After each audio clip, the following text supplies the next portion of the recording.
Hi, Carolyn. Hi, Emily. How are you? I'm good. I'm so happy to be here. Thanks for having me.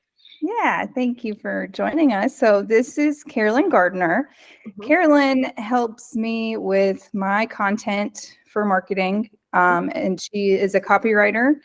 And one of her specialties is case studies. And I thought she would be fantastic to speak to everybody to talk about case studies and why they are so important in your spa Yeah, for your marketing strategy. But first, tell us a little bit about you. Um, yeah, sure.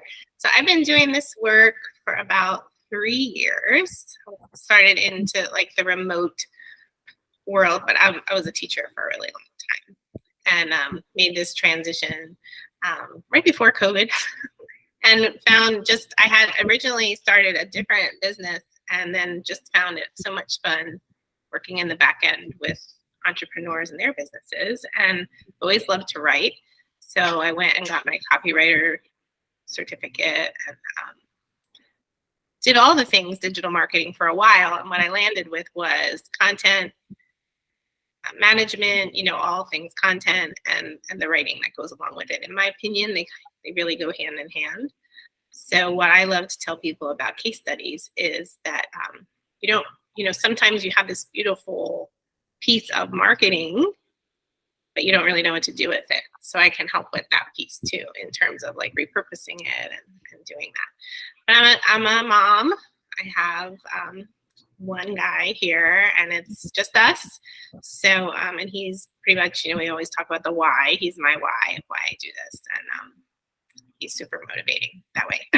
So yeah, I'm honored to be here and be able to do work this way. So thanks for having me. you're welcome. Well, let's get started. Okay. Carolyn's going to show us Yeah, I all that. have like a presentation, but just stop me. I don't like to just talk to slides. So any questions that you have while I'm sharing it, we Okay. can just kind of go through. I'm going to try to share here with you.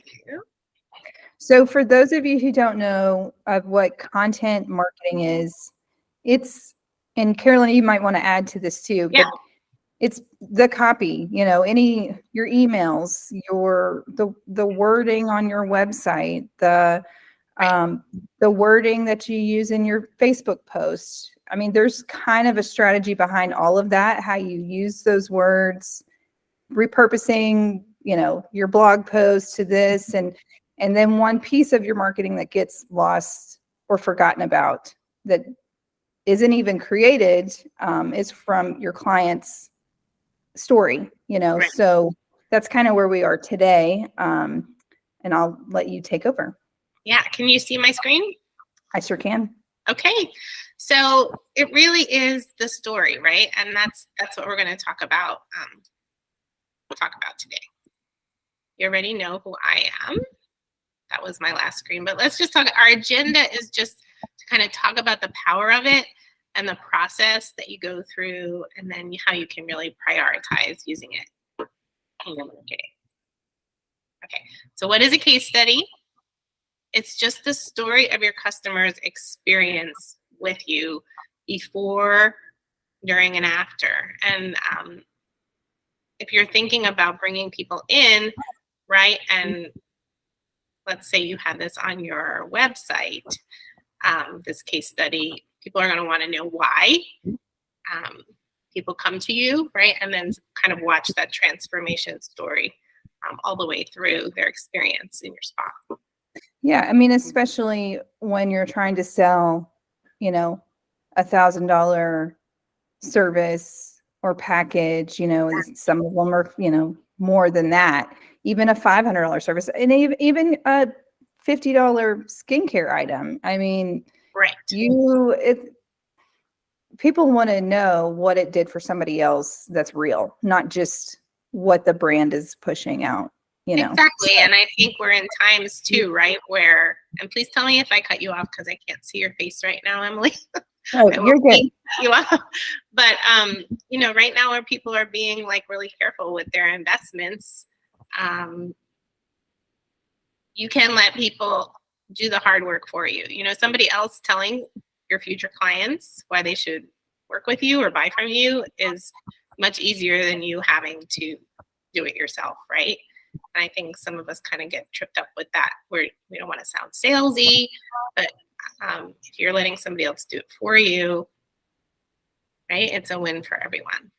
Right. Yes, I agree.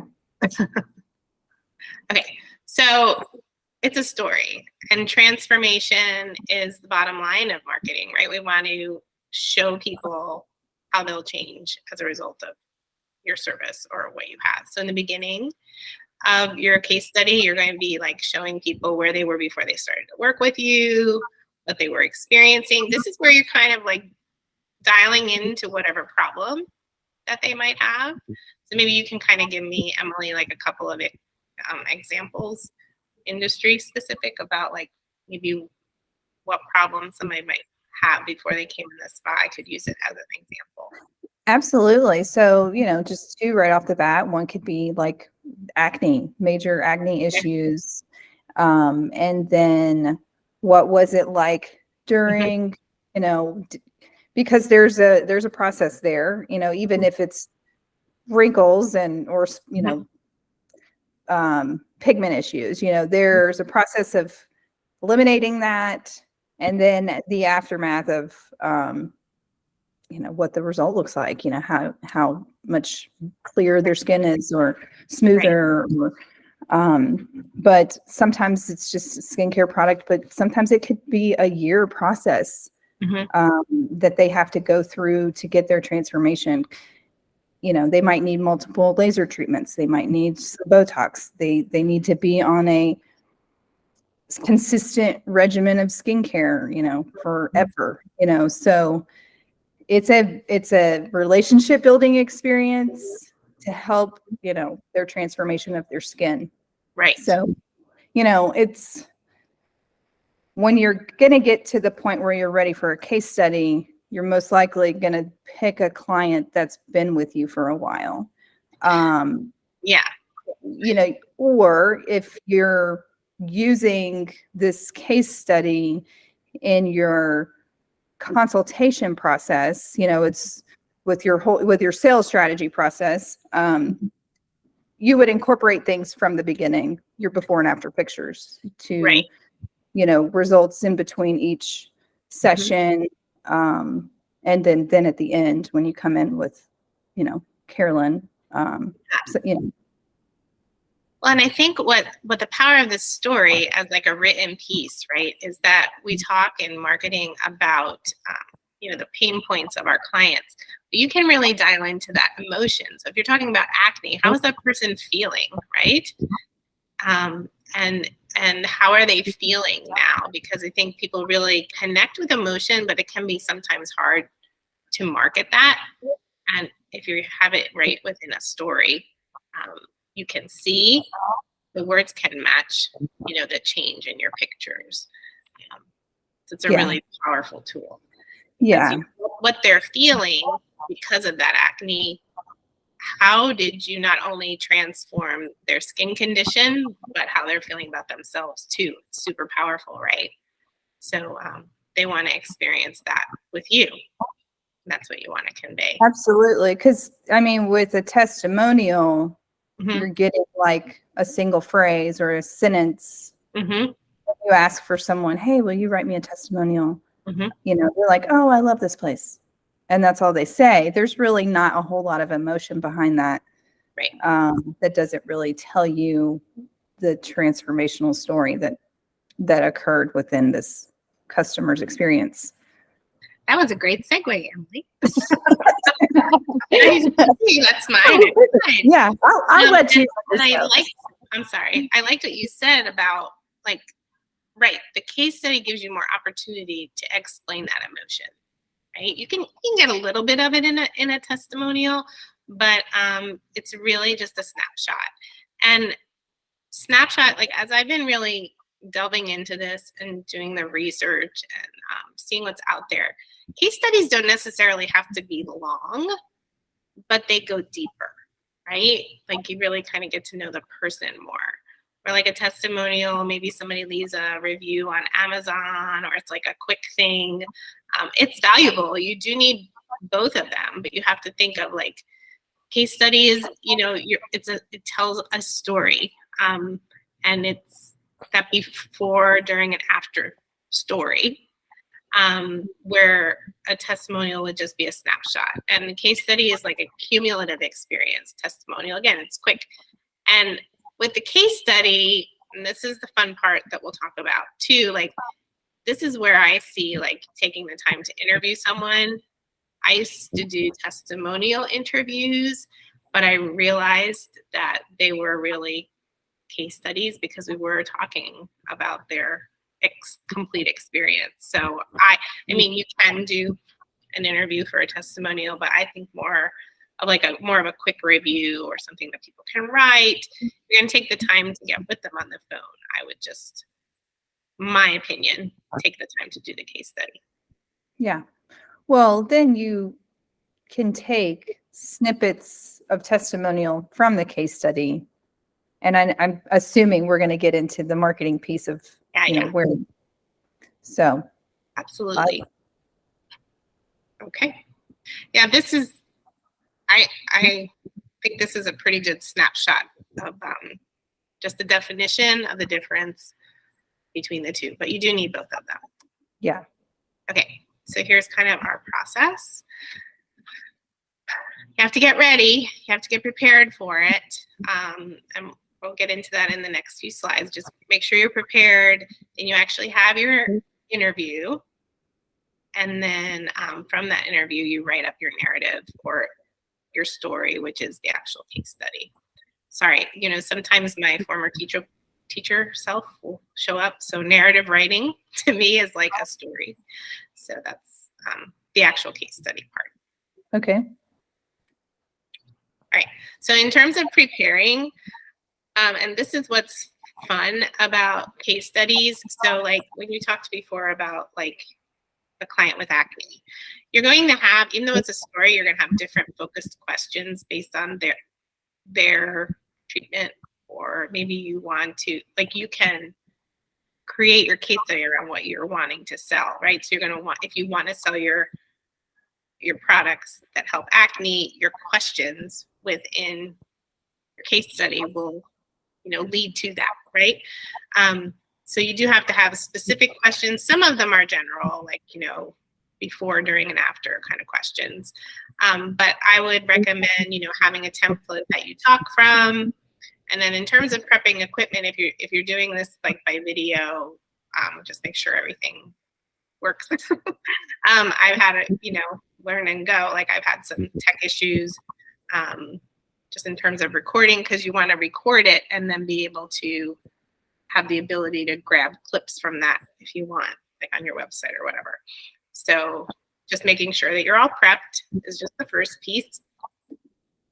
And then during the actual interview, like I said, you have a template of questions, but be prepared to be flexible because you want it to sound like a natural conversation. You don't want to just say, okay, question number 1, question number 2. That's like not going to work, because if it's a video and an audio, you're going to want to be able to pull quotes from that. So you want it to sound more like natural conversation. Could you give us a question or two without, giving all your secrets away? What are the things that you would want to ask? I mean, sure. So like, for example, if I was like, interviewing someone from your spa, what was let's go back to that example from before, at this med spa, and say to this person, let's say I was talking to this person who had acne. So like, so you found this treatment, what was like before you found this solution, right? Or tell me about your experience before you found the spa. Yeah. Getting back to the emotional piece, those pain points, asking questions that are targeting the pain points of the client before. Yeah. I mean, I wasn't long ago talking to someone who had found like a coach, right? And so I was kind of asking, what did life look like for you before you found this person, right? And then you'll kind of tap into those feelings and kind of be able to take them to what then led up to them deciding to, to work with this. And often it's interesting ways that they find you, right? So, I mean, that's a conversation for another day, how you can be found online. Yeah. But you want to be able, to provide that solution, and it'll be really good data for you to find out how they did find you, right? And then, of course, how is life better? What does life look like now? Was there really an end to your story, or have you continued to work with this person? Because often what I found so far in my experience is that it's not the end, right? It might have been the end, and you don't want it to be, right?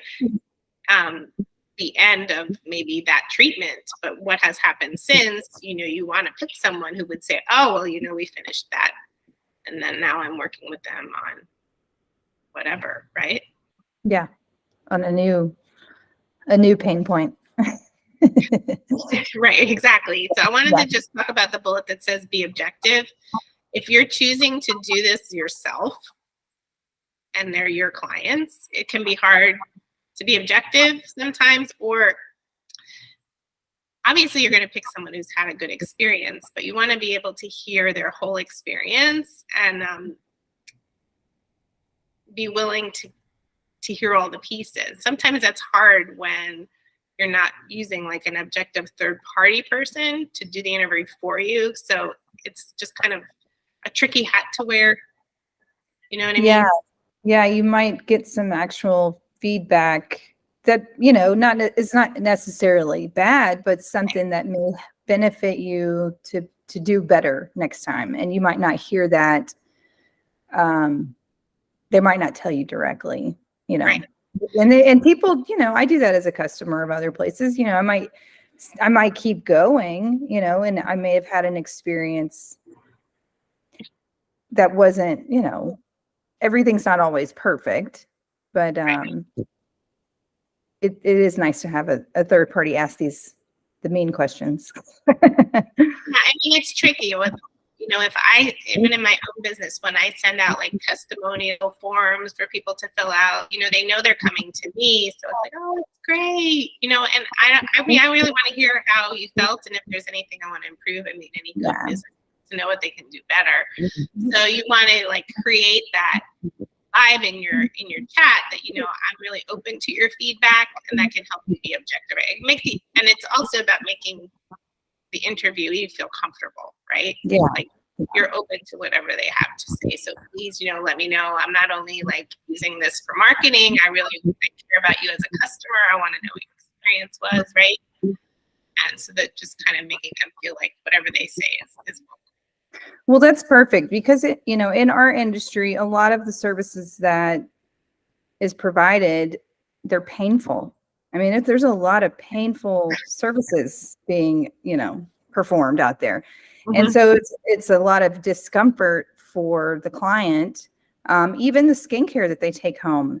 I mean, you're red and irritated and flaky, and you don't look great, which can make you not feel great. And it's hard to wear makeup over flaky skin. And, so there is a lot of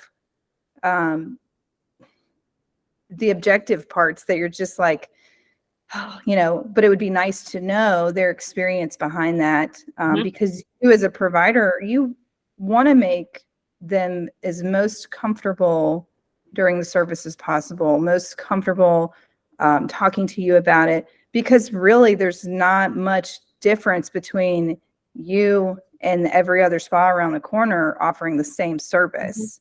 You're offering the same service. It's all painful, so what is it that's, making you stand out and better, so not to get off on that whole other thing, but, Well, yeah, because, and we've talked about this, follow-up is so important, and we're always kind of going on to the next thing in business. And this is really an opportunity to take an intentional pause and really listen to their experience and, absolutely. And just be able to chat. Well, and I'm glad you mentioned that, because follow-up is brought up a lot with clients in our trainings when we, we're told, oh, you need to follow up with your client, make sure their service went well. And just a couple of weeks ago, I had a service done, and I spent $1,100 on a service, and not a single person called and checked on me. I mean, I was perfectly fine, and I'm an esthetician, so I could handle it. But that little extra step really, could have made a difference, or it does make a difference. And basically, a case study is a great follow-up tool. To the service. Well, yeah, and it's benefiting both of you, right? Absolutely. I mean, I can't say enough about them because there's just so many good things, right? So here's the big part. So this is how I go about it. You take notes during your case study, right? And then you have to turn that into a story. Because you want to showcase that. What I didn't include here is, and I don't want to get too much into it because I'm about the narrative, but if you have a third party do this for you, that story version should include SEO if you're going to be putting it on your website or whatever. But I don't overemphasize that because it's something that I know and I include, but you want to make sure that if you do delegate it out, somebody knows how to do that part, because you want a story to flow, but you also want to have opportunities to have your key points in there too. And also, it can be a little labor intensive taking those notes and then turning it into a story and knowing how to make it flow. But the basic guideline, again, teacher coming out here, is like beginning, middle, end, right? Just make sure that you have a beginning, middle, end, that it's written in a persuasive style, and make sure to include quotes. So go ahead. No, please. Well, would you have like a separate page on your website for case studies, or would this be like in your blog? Or right. I'm seeing a lot more, and you can do your own research too, but I'm seeing people devoting full pages on their websites to case studies. Okay. And I think it's a nice, clean way. Another thing that I've seen is, people being able to click onto it from someplace else, but that's an extra click.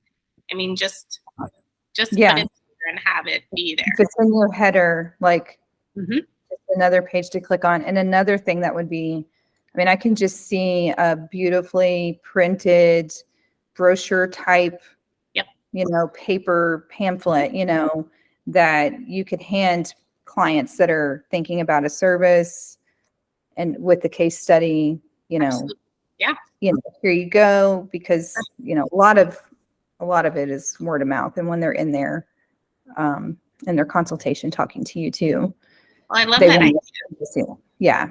Right. I mean, and you have somebody coming in for the first time and saying, like, I don't know, and then you can say, well, here's somebody's experience that you can read about. So, like, and we'll get into this a little bit more, but like, it all flows together. You have taken the time to write this up. You can use that story in all those places. So you put it on a page on your website, and then you also create, like, you have that information. You can use it in all those. You can use it for that PDF that you're going to have in the spa, right? Yeah. It works in all those places. And when you're building this, like, to avoid the overwhelm, like, just start with one. But if you're wanting to showcase different services, I kind of envision this as like a growing process. Then you would just, build on that, and whichever things you showcase you create a new case study. Does that make sense? Yeah. I imagine, like, if it were me and I had multiple devices, even Botox. You could do a case study with Botox, because there are different injectors that, some, they hurt more than others. Some have a better touch when they're putting Botox in you, So you could have 1 to 3 case studies, I think, per service. 3 would be great, because you're getting a well-rounded view of different opinions and experiences with that particular service. And then if you've got multiple services, like, hey, this is what our clients are saying about this. I think you need several for each different, definitely the high-end services for sure. I like that, because you do want to hear different people's experience with that service, right? That's great. I love that.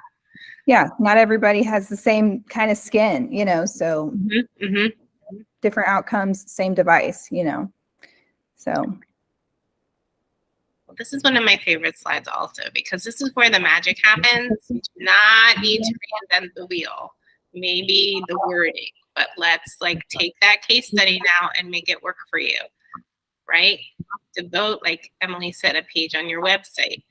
You can do emails that are just case study emails, right? You know, something like, Jen's story with Botox, right? And just have that in there.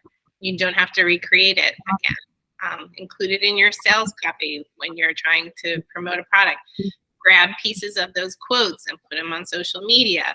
Create a whole blog post that's a story. Case study blog posts are incredible, because then you can take them and you can create, now I'm not sure about this, Emily. I think you said yes. Is your industry big on Pinterest?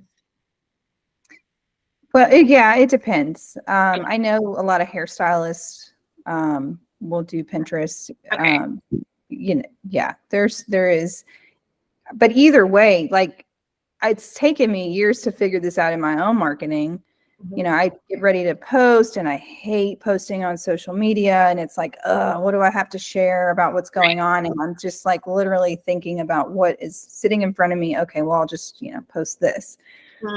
But when I have seen better results in my marketing and more people are engaging, it's way faster for me to put things out there is when I've repurposed my content from something like a case study that's okay, I've got paragraphs and paragraphs and paragraphs of information, and I can just go take out a sentence or two and put it into something else, and it saves me so much time. And all it's doing is promoting the thing that I need it to promote. Yes, and that's more effectively. Yeah, if you have a long document like this, you're not just taking the whole document and putting it once somewhere. You can pull all different, like you said, sentences, especially quotes, right? And create so many pieces of marketing just from that one piece of content. That's what we want to do. We want to make life easier, not harder. Well, perfect. So we kind of need to wrap it up a little bit. What else are we missing? I think that, we kind of talked through when this one is just this was the repurposing piece. I mean, obviously, I did want to share just a couple stats that, this is important. 73% of the most successful content marketers are using case studies, and websites that have testimonials, like we said, we need both of them, is, they're having traffic. Yeah, that's incredible. Right. So the stuff I want you to start, what you take away today is just, make sure that you have case studies and testimonials in your marketing, and obviously delegate it if it's hard. I'd be happy to help you. Yeah. It's takes a lot of time, and it's, if you don't have the time, I do.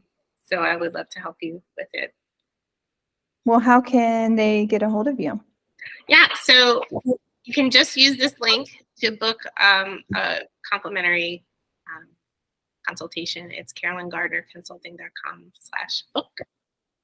And you can also just send me an email at info@CarolynGardnerConsulting.com. But I'm also on, I don't have it on here, but I'm on Instagram too, on Carolyn Gardner Copywriting is my handle there. Okay. Well, we wanted to do a live version of this video, but had some tech issues. So I'm going to put it into the Facebook group, and then in the comments, we can put your info in there so they can get a hold of you. I'm trying to figure out how to exit the full screen and stop sharing with you now. So let me see how I do that and get back to you. Okay. Well, here I I am. think that's going to be it. And thank you so much for being on here today. It was I my really pleasure. appreciate it. It was fun. It was fun. I love Yeah. helping you, and I love helping your industry. And I'm looking forward to telling more stories with all of Yeah. you about the transformation. Thanks, Emily. You're welcome. Well, we will talk soon. All Okay. right. Bye-bye. Thanks. Bye.